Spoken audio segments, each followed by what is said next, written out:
we shouldn't have played a back three. I mean, look what we did against Real Madrid. I just keep going back to that. We played excellent football against them, and Dyer played in the back three.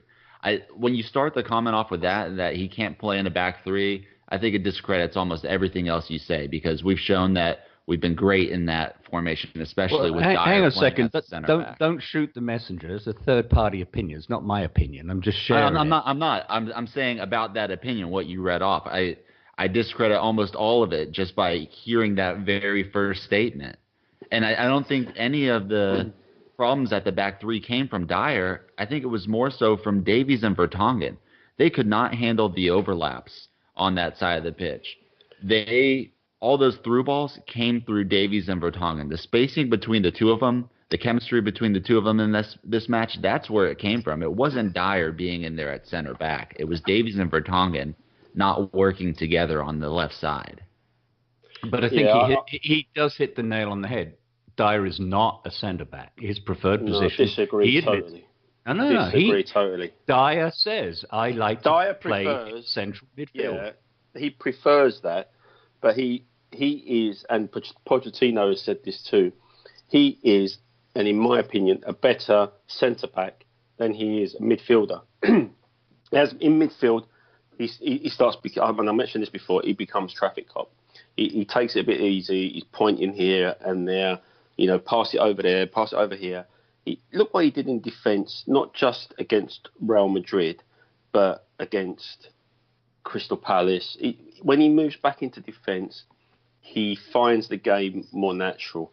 Now, you could argue which is his best position, perhaps, but to say that he can't play centre-back, I agree with Tim. It discredits the rest of what you've just written, what that guy has given to you to read out.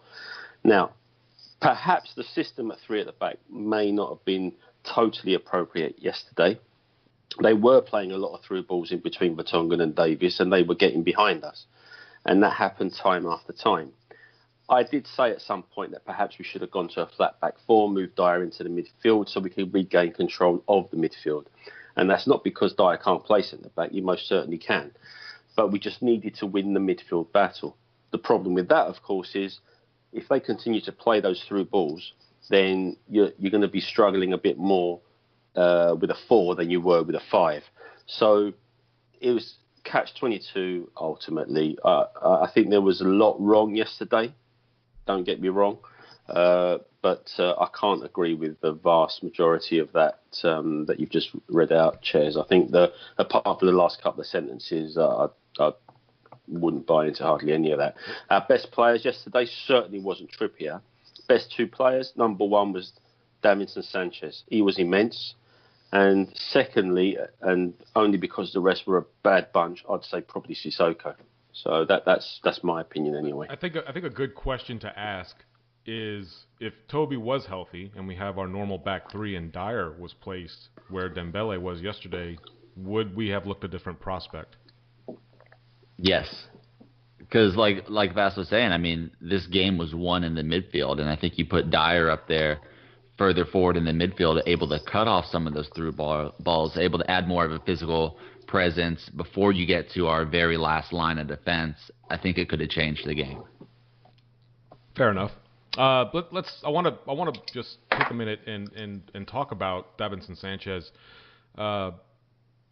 When I looked at his performance yesterday, and I kicked myself because I wasn't around when Ledley played, but from the highlight reels I've seen and the way that he was commanding, and even from a skill standpoint, how good he is actually on the ball, very Ledley King-esque. Agree or disagree with that, Simon? He had a great performance, but I don't want to compare anyone who's only had a quarter of a season with Ledley King. But he's got the makings to be an absolute legend at the back. He has definitely been the buy of the season, without a doubt. I said that a couple of weeks ago. Mm-hmm. Yeah, even at agree. Whatever it was, $38 million, this is money well spent, it seems. Yeah, you can't compare him with Ledley, though. I mean, I agree with Chairs. If he's got the signs, perhaps. He's 21. He's very, very young still. But he's got a maturity and a presence about him that will stand him in good stead. So, yeah, most definitely good signing so far, and I think he'll develop into someone brilliant. Perhaps at some point he may very well be compared with Ledley King, and rightly so. But for now, I think that's a little bit premature. Okay, fair enough. And I'm not trying to compare him to Ledley. I'm just saying the performance was very Ledley King-esque. Oh right, yeah. I thought he was by far and away our best player on the pitch yesterday, and it showed. Some of the tackles he made and the way that he would handle the ball on the ball was brilliant, I thought. One of the things that got noted early on when we were talking about how players aren't fully fit, and Simon, you mentioned this to me at the pub about 25 minutes in. You said, "Did you see that wrap on Harry's leg? I didn't notice that until just now." And him not being maybe fully fit, and that thing was heavily taped, oh, by the way. He had a couple of opportunities, but when you start adding it up the way I think Vass was doing earlier, or possibly Tim, I can't remember, I apologize.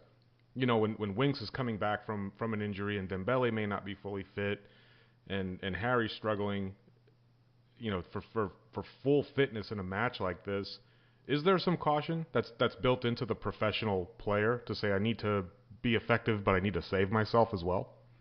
Well, what's interesting is I think during the international break, Pochettino had come out and declared that Kane was fit. So, and that's probably why I hadn't paid attention to the wrap on his thigh until I'd seen it close up, and it just made me think, well, why declare him fit? And I get precautionary, but if you're fit, you're fit, and you shouldn't have to have that on there. And just it cast a doubt as to whether he should have been playing or not.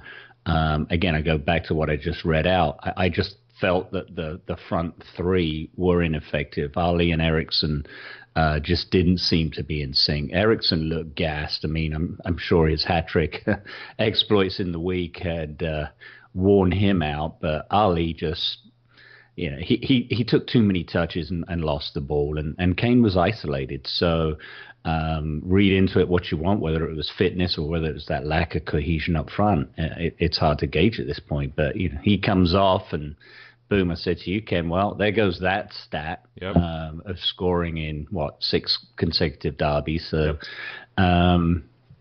it's tough. And, you know, now we've got to think about Dortmund and West Brom next week. And is he going to be fit for those? Do we rest him for Dortmund so he can be fit for West Brom? Or I just think it's way too early if he's not truly fit to go to Germany on Tuesday. Yeah, it's a good question to ask. Let's shift gears just a little bit though, and Vass, I'm going to start with you on this. Mike Dean, both goals arguably could have been. Well, the second one was just really nice, but there was a somewhat of a shout for offsides. But the first goal for sure, a very light foul that led to the free kick. Is there some sense of possibly overcompensation from Mike Dean? You know, that one, what was it, a couple of years ago? Was it Moussa Dembele who was fouled entering the box and then kept his run going and scored on the near post? And Mike Dean kept his arms out as if to say, you know, we're playing advantage here, and kept his arms out as he spun around and headed back to the center circle, and then started pumping his finger in that direction, like the goal's good, we're going back to the middle. And everybody kind of latched onto that from in the Spurs kingdom.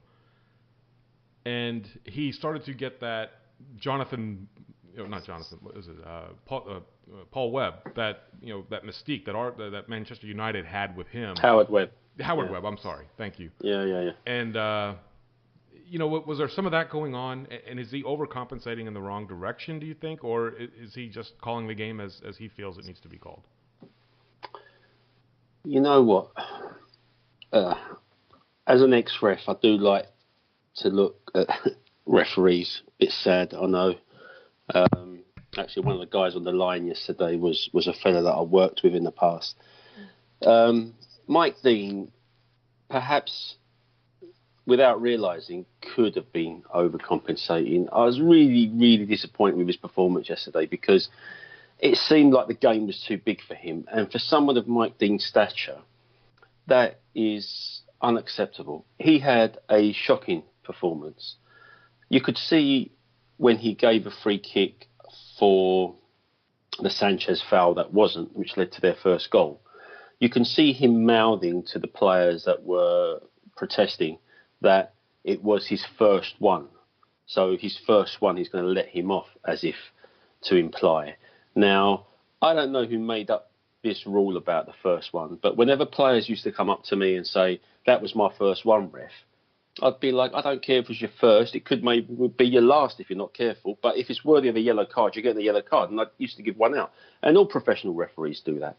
So I don't know what possessed Mike Dean to think that he could allow in a North London derby players to have one for free. Now, that might have been his way of managing the game, perhaps. But in my opinion, it's totally wrong. Because earlier, Granit Xhaka, before he picked up his yellow card, had practically cut Harry Kane in two. I think it was Harry Kane. So he should have been booked earlier. And had he been booked earlier, there's a good chance he would have been booked soon after. So Mike Dean's performance, in my opinion, was poor. And in regards to the offside goals, the linesman in question, which thankfully isn't the guy that I know, is he was off it. I mean, if you look at the line that he took when he was his view for the second one that they got played through, he wasn't even in line. The guy had arced his body in order to get a view of whether the player was offside or onside. And that's shocking. The team yesterday, the officiating team yesterday were poor. And Mike Dean, I think, if he gets his assessment from the assessor after that game, do not be surprised if he doesn't have a game next Saturday, or he's in the Championship or something like that. Because I thought his performance. Not saying that our defeat was solely down to Mike Dean, of course, but yeah, he was bad yesterday. If you could have picked a big match referee, first one that comes to mind for me that I've seen recently that's handled some rather big matches is Michael Oliver. Would he have been your choice, possibly, to be in this match? He's far and away the best referee in the Premier League and has been for a couple of seasons. Mike Dean, are you Sol Campbell in disguise? Right.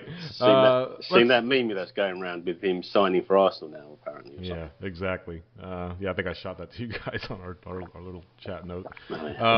As a side note, too, we talked a little bit last week about Eric Lamela, that he possibly was fit enough to play in this match. He did not. He wasn't selected for the bench either. However, he did start for the U23s, I believe, in a 3-2 loss against Chelsea. Is a match like West Brom that's coming up maybe the perfect opportunity for as much as they are struggling right now to possibly integrate Lamela back into the squad? Integrate, yes. I think you could give him, some time off the bench for first time in over a year in the Premier League in that match. Starting, I think that might still be a little too early. I'm looking more at the Apoel match. That would be a perfect game to start. It's at Wembley. It's not that Apoel pitch, so he's not going to have to deal with that. It's arguably a lesser competition that you're going up against. So I think that'd be a perfect game for him to actually start at. Did he actually make our second Champions League roster, though? I don't think he's on the roster, is he? I thought we had listed him on the first roster. I'll look into that. Yeah, let me know, because I don't know that he actually made the CL roster. If not, we may be looking at FA Cup or something like that when we start the draw for that. All right, let's move away from this, because if I talk about this Arsenal match anymore, I'm probably gonna throw up. I feel a little better now, Kenny. Do you? I'm so glad I'm here for you. Just a little better. Talking about your problems helps. Group therapy. Group therapy. Yeah. And unfortunately, it's too early for us to start drinking. My name is Tim, and I support Tottenham Hotspur. What's that too early to start drinking? We were drinking at 7 a.m. yesterday. Yes, we were, actually. Oh, man, I don't envy you guys. Oh, come on, what you got to come over. What time were you all at the pub? Yeah. Oh, no, I've got to try sometime. But yeah, what time were you all at the pub yesterday? Match started for 6:30 a.m. for us. Wow. Yeah, it's early, and that's not even close to how bad it is for the guys on the West Coast. West Coast, yeah, 4:30 wasn't it? Yeah. And they're there. They're there. And we had a pretty good showing yesterday, Dallas Spurs group, Simon, for a 6:30 match. Yeah, it's about 80. Yeah, about 80 people. cram That's into fine.